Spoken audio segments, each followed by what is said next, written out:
The documentaries, fictional stories, and poems on this channel contain mature themes including psychological horror, violence, death, self-harm, mental health crises, and other disturbing subject matter. If you're sensitive to dark content, this may not be for you. Listener discretion is strongly advised.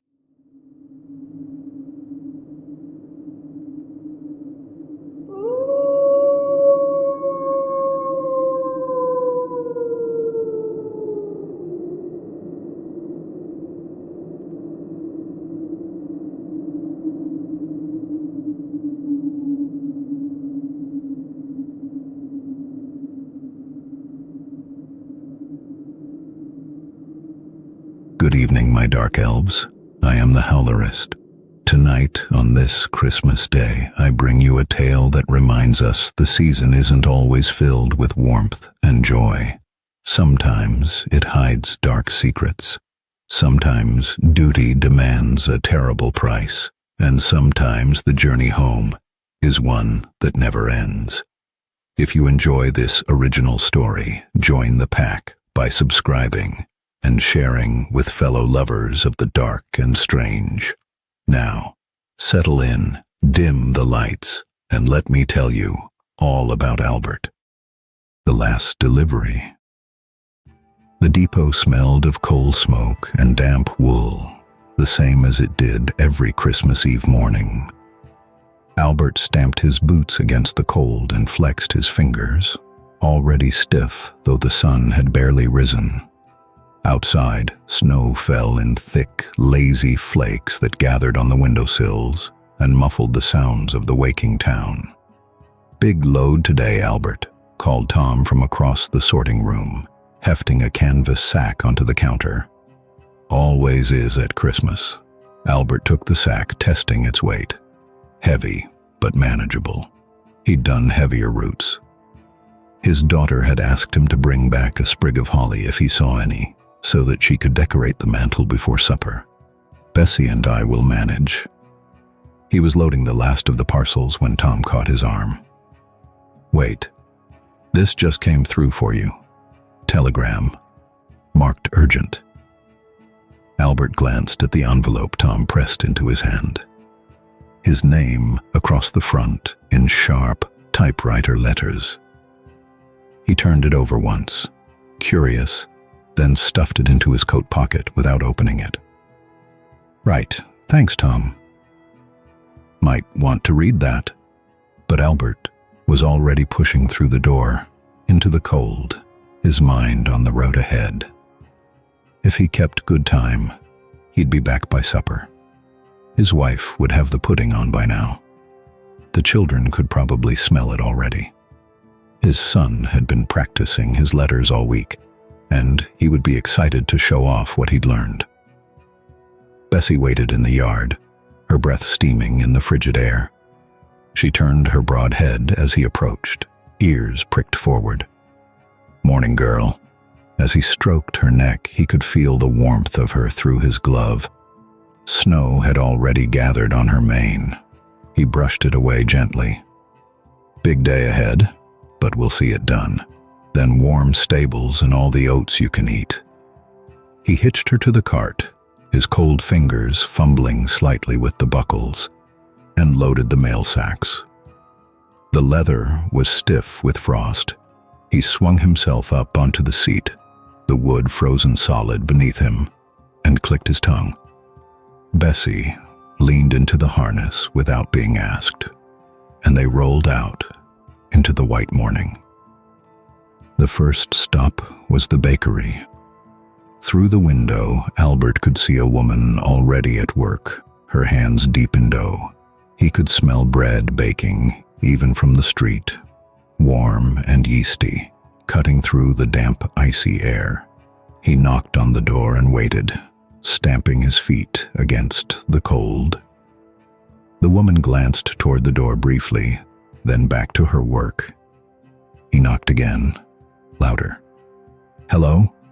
Delivery."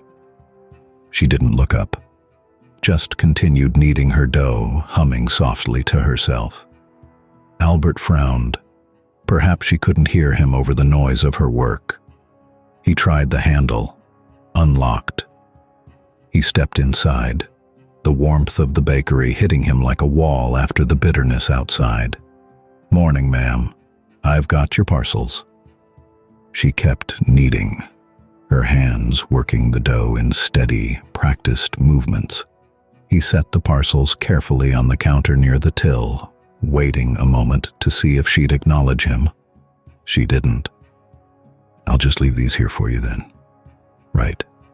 Well, Merry Christmas, ma'am." He stood there a moment longer, uncertain, then turned and left. She must be too busy with all the Christmas orders, he thought as he climbed back onto the cart.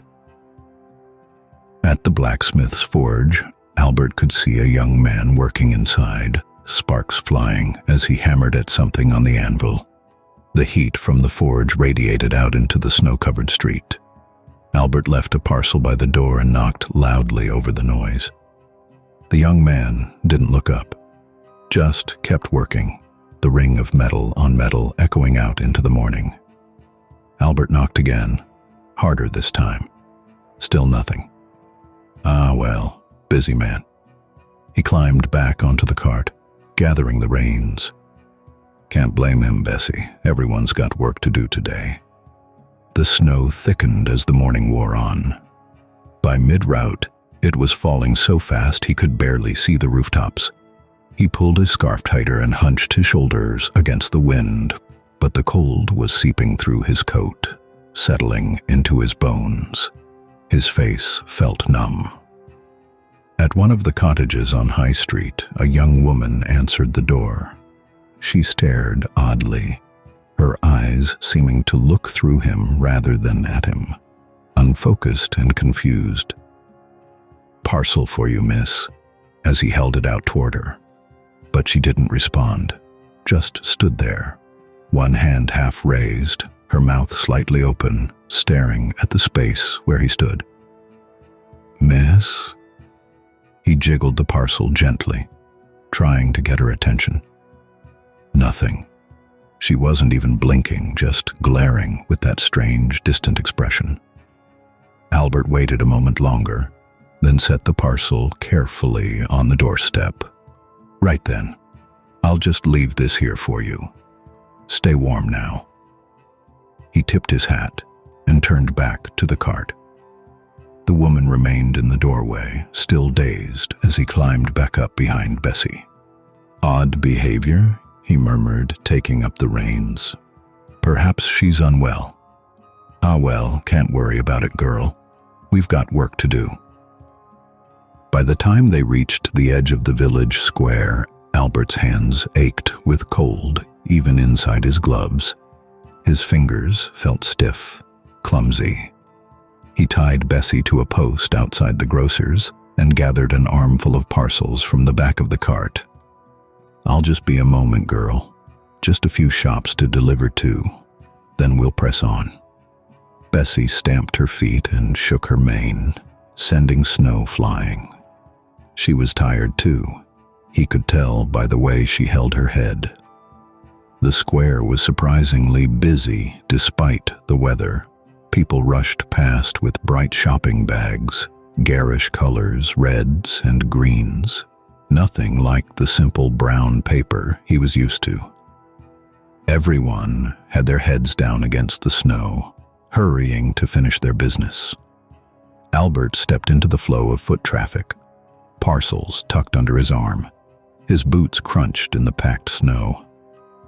"Pardon me, ma'am," he said to a woman rushing past with packages wrapped in shiny paper that crinkled. She didn't even glance at him. Albert shook his head.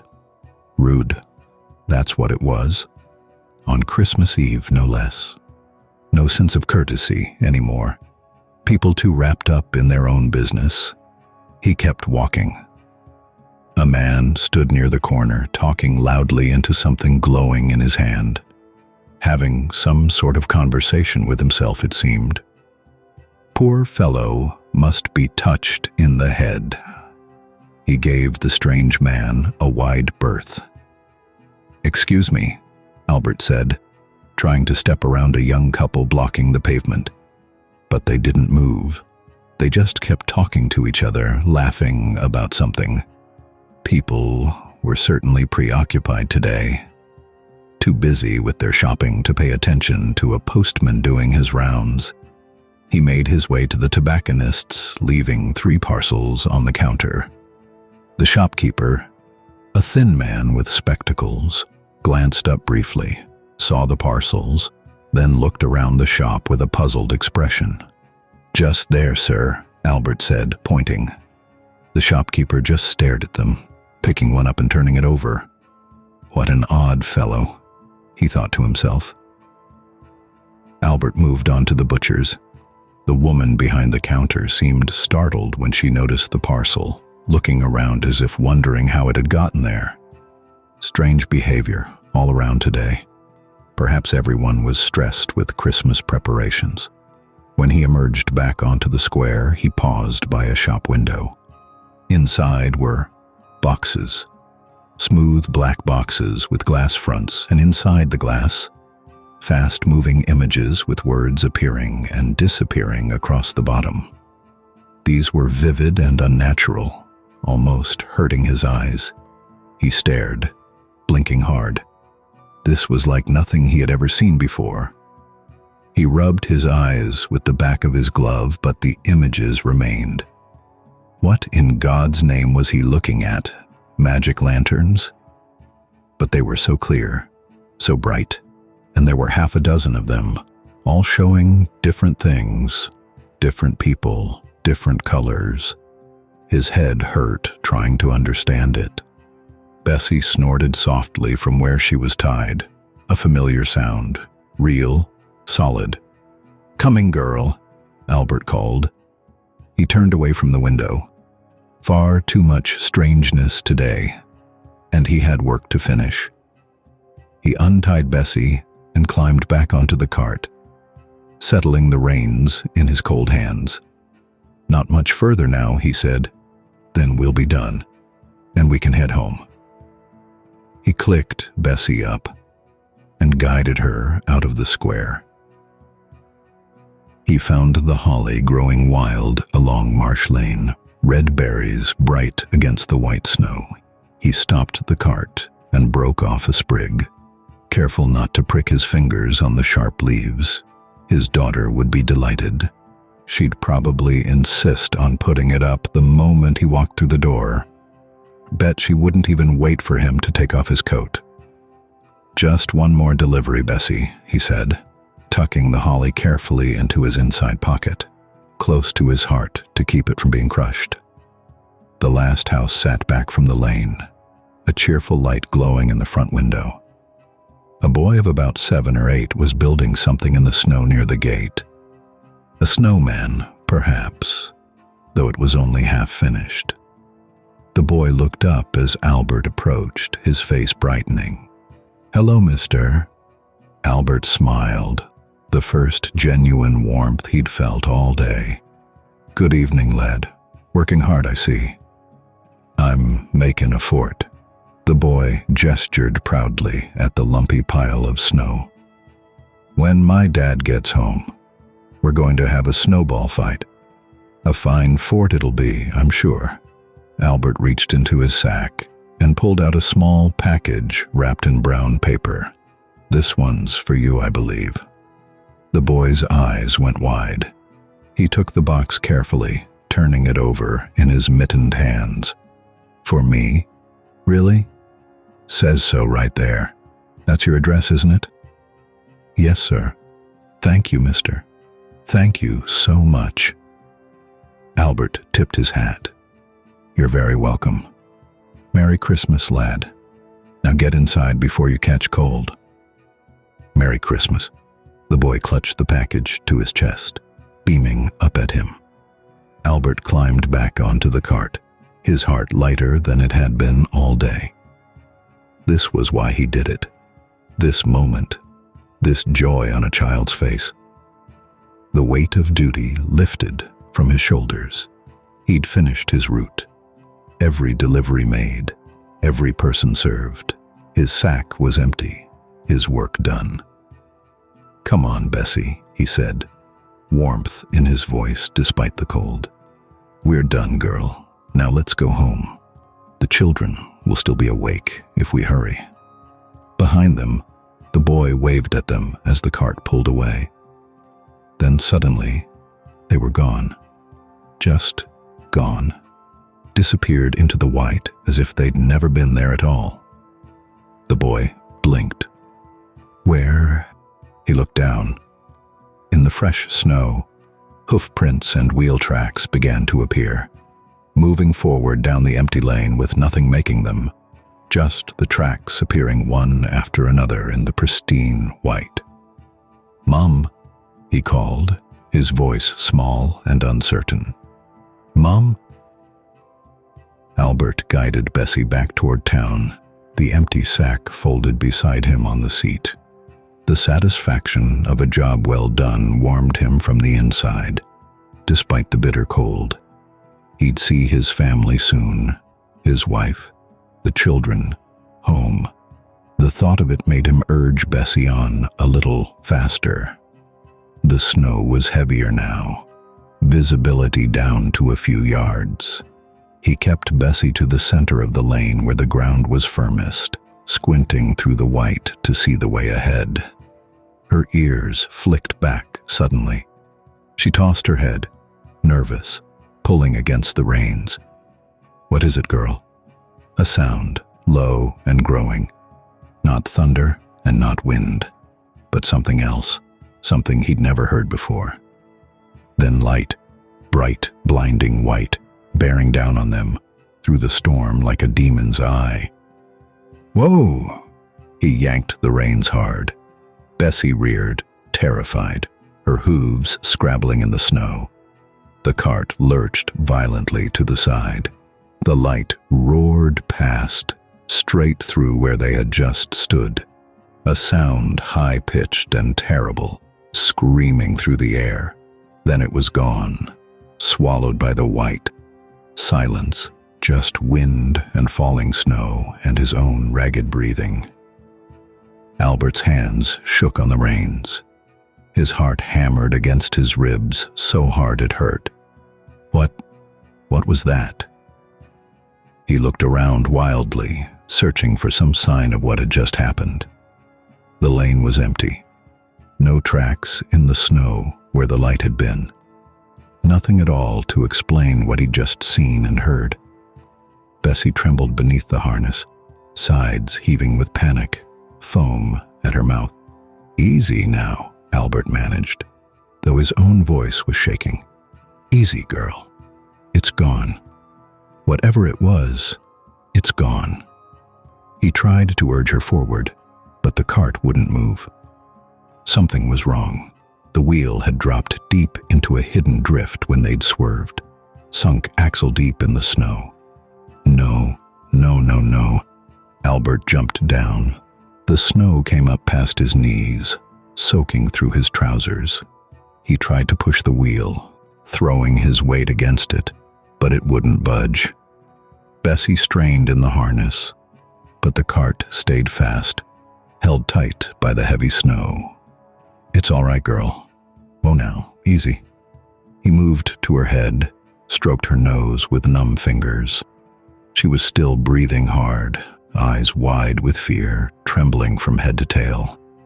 He could walk to town from here, leave the cart, get help, come back with men and shovels. It wasn't far, half a mile perhaps. But that would mean leaving Bessie in the harness, cold and tired and frightened, alone in this storm. He couldn't do that, wouldn't abandon her. "We'll get you out," he told her, his breath fogging in the frigid air. "Just need to dig a bit." He found the shovel, strapped to the side of the cart, and set to work. The snow was heavy, wet, endless. For every shovelful he cleared, the wind blew more in to take its place. His arms burned. His breath came hard and labored. Sweat froze on his face despite the cold. Bessie stood patiently, head lowered against the wind, trusting him to free her. The light was fading. When had it gotten so dark? He'd lost track of time. His hands were shaking so badly he could barely hold the shovel. He couldn't feel his feet anymore. Couldn't feel his face. He leaned against Bessie's flank just for a moment, just to rest and catch his breath. "Should have been faster," he whispered. "Should have gotten you home, girl. I'm so sorry." His legs wouldn't hold him anymore.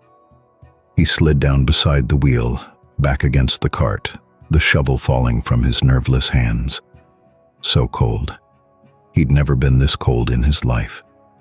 He tucked his hands into his pockets, trying desperately to find some warmth. Any warmth at all. His fingers brushed paper. Paper. He pulled it out. An envelope, crumpled and damp from the snow. He didn't remember putting this in his pocket. When had he? The telegram. Tom had given it to him this morning. He'd forgotten all about it. With numb, clumsy fingers, he tore it open. Had to hold it close to his face to read in the failing light, squinting at the words. "Albert, stop. House fire. Stop. Come home immediately. Stop. Family lost. Stop. So sorry. Stop." He read it once, twice, 3 times. The words swam before his eyes. The words didn't make sense. Couldn't make sense. His wife, the children. He'd been thinking about them all day. The holly in his pocket for his daughter. His son's letters he wanted to see. His wife's Christmas pudding. Going home to them. Getting home in time for supper. Planning what he'd say. How he'd describe his day. And they were. "No," he whispered. The telegram slipped from his fingers, disappeared into the snow at his feet. "No, that's not." But it was. They were gone. Had been gone since this morning, since before he'd even started his route. While he was loading his cart and thinking about holly sprigs and Christmas supper, his family was already dead. Burned. Gone. There was nothing to go home to. There never had been. Bessie shifted beside him, her breathing slow and growing weaker. "I'm sorry, girl," he said, though he could barely form the words through his frozen lips. "I'm so sorry. I should have. I didn't know. I didn't." The snow fell quietly, covering everything. The world grew distant, soft, cold, peaceful almost. The holly sprig in his pocket would never be hung on any mantle. His son would never show him his letters. His wife's pudding had already burned in the fire that took her. And he was so cold. The depot smelled of coal smoke and damp wool, the same as it did every Christmas Eve morning. Albert stamped his boots against the cold and flexed his fingers, already stiff though the sun had barely risen. Outside, snow fell in thick, lazy flakes. "Big load today, Albert," called Tom from across the sorting room. "Always is at Christmas." Albert took the sack, testing its weight. His daughter had asked him to bring back holly, if he saw any. "Bessie and I will manage." He was nearly out the door when Tom caught his arm. "Wait, this just came through for you. Telegram, marked urgent." Albert glanced at the envelope, his name across the front in sharp typewriter letters. He turned it over once, then stuffed it into his coat pocket without opening it. Too much to do. He would read it later when he had time. "Come on, Bessie," he called, stepping out into the snow. His wife would have the pudding on by now. His son would want to show him his letters. Big day ahead. Let's get these delivered so we can get home for Christmas. The cartwheels creaked as they rolled forward into the white morning. Behind him, the depot door swung shut. The snow fell. It would always fall.